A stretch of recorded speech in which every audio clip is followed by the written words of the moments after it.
sensació de ser ciutadà d'un país que està governat per una gent que es dedica a ocupar les institucions de govern valencianes no per a governar, sinó per a infiltrar-se i destruir-les. S'han carregat la ràdio valenciana, s'han carregat la televisió valenciana, prèviament prohibiren TV3 i acaben de tallar la llengua a Catalunya Ràdio.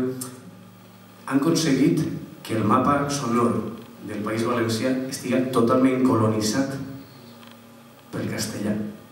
Això ja ho han aconseguit. I són els nostres governants. No sé. Trobo que és una paradoxa ser governat per una gent que ocupa els llocs amb la intenció de destruir-los. No sé.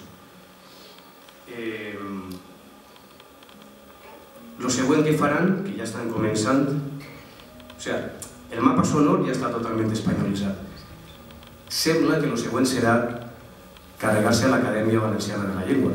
Tot indica que faran això, perquè l'Acadèmia Valenciana de la Llengua s'ha dedicat a donar un informe científic, tècnic, de gent que són catedràtics, de gent que són acadèmics, i com els governants actuals del govern valencià no els interessa, sembla que van a intentar carregar-se l'Acadèmia Valenciana de la Llengua.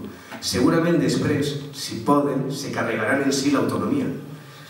I segurament, això ja és política ficció, però en aquesta línia, suposa que al final se voldrien carregar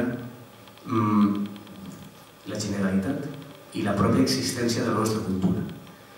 Llavors Espanya, si això ho aconseguiren, ja que el poble valencià desapareguera totalment com a cultura en el món, suposa que Espanya se semblaria més al projecte imperial que tenen en el seu cap.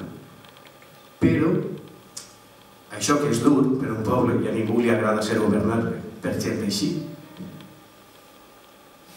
bueno, a ningú, com nosaltres, perquè es voten.